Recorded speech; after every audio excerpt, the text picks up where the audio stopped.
Hola, ¿qué tal?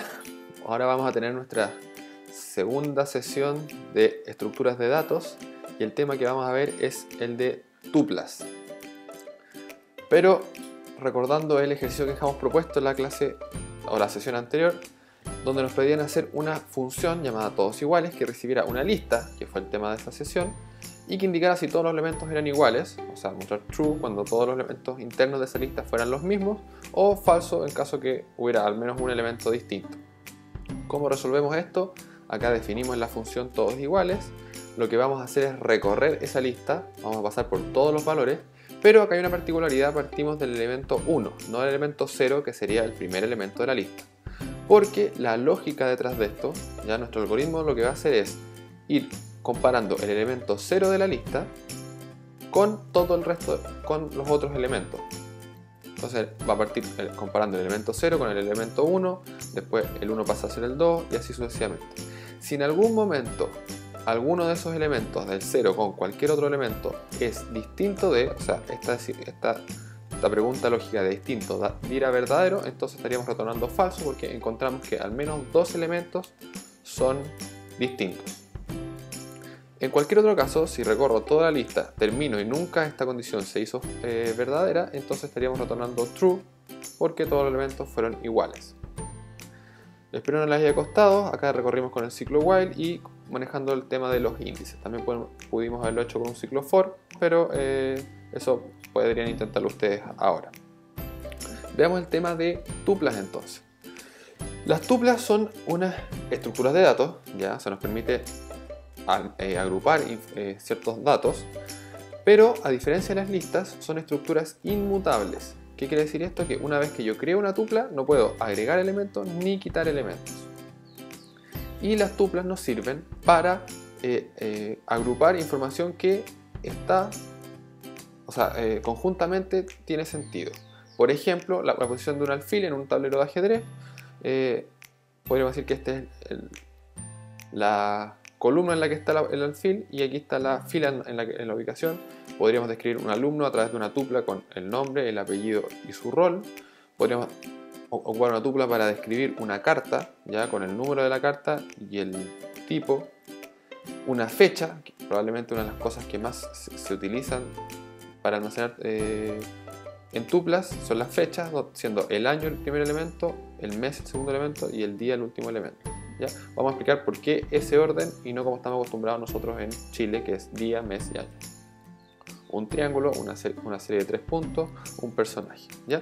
Y digo, recordando entonces que estos elementos son inmutables, de hecho vamos a abrir aquí Python, porque no se puede modificar. Una vez que yo creo las tuplas, no puedo modificarlas. Por ejemplo, si yo creo la tupla A con los valores 1, 2 y 3, ya desde el momento que creo esa tupla, la tupla no puedo cambiar. Por ejemplo, yo no puedo decir quiero que ahora el elemento 0 de esa tupla sea un 4, me va a salir error, el objeto tupla no soporta asignaciones. Ya tampoco puedo agregarle elementos o quitarle elementos.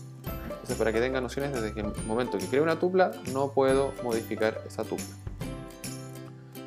Sí puedo con las tuplas que podemos hacer, podemos separar los elementos, ¿ya? En este caso se llama el desempaquetado de una tupla. Si tengo mi tupla de 3 elementos, acá lo almacenamos en la variable punto, yo después punto puedo separarlo con 3 variables distintas, hago la asignación, entonces ahora el x tendría el primer valor de la tupla, el y tendría el segundo valor de la tupla y el z el tercer valor de la tupla. Entonces, en este tipo de asignaciones, que es el desempaquetado, tengo que tener precaución de que la cantidad de variables que reciben los valores de la tupla sean igual a la cantidad de elementos de la tupla. Aquí otro desempaquetado de un personaje.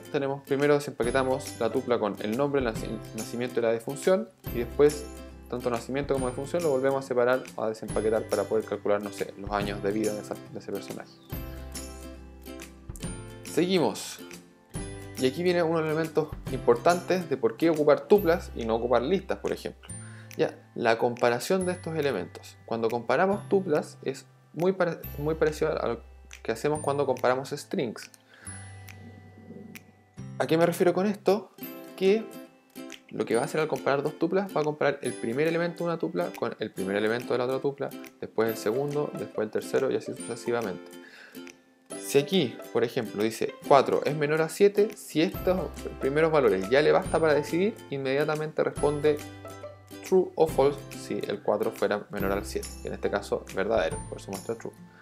Por el contrario, si según el primer elemento no le basta para decir, por ejemplo acá 4 es menor a 4, no lo sé, entonces compara el segundo. El 5 es menor al 2, no, entonces ahí inmediatamente retorna falso.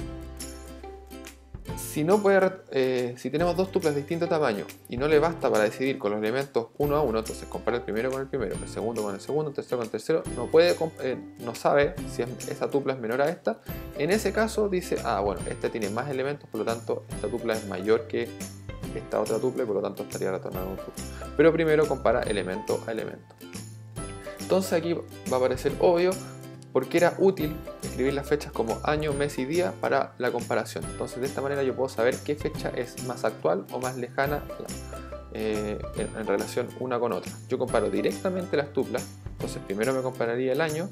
Si el año me basta para saber, esta fecha es mayor que esta, primero compara el año, como decía, y si el año ya es mayor, entonces dice, true, esta fecha es más grande.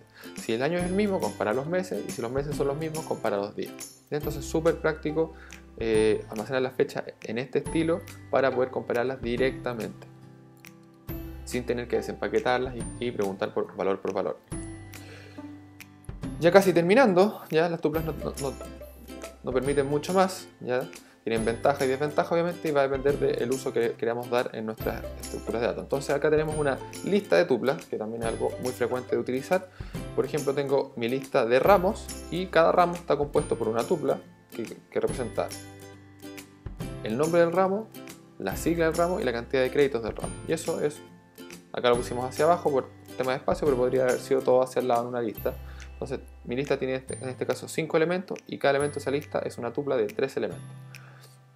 Para recorrer esta lista, si bien podemos recorrerla con los índices, ¿ya? Igual que las tuplas, también las tuplas, al igual que las listas, también tienen índices, incluso podemos recorrerlas también las tuplas. En este caso, la forma más rápida de hacer este proceso de recorrer ambos elementos es con un ciclo for. Entonces acá tenemos for y aquí pongo, en este caso como mis tuplas tienen 3 valores, pongo 3 variables de control, ¿ya?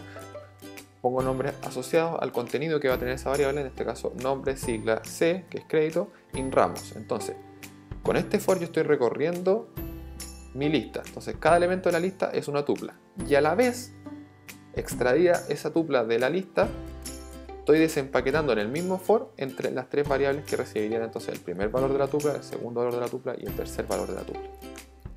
Entonces acá internamente sabemos que nombre va a tener el primer valor, sigla el segundo y C el tercer valor de cada una de las tuplas a medida que voy iterando con mi ciclo for.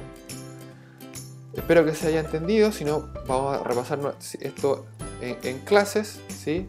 Vamos a hacer ejercicios que utilicen estos conceptos para reforzar, como digo, y entender en profundidad para qué utilizar tuplas, cómo utilizarlas, etc.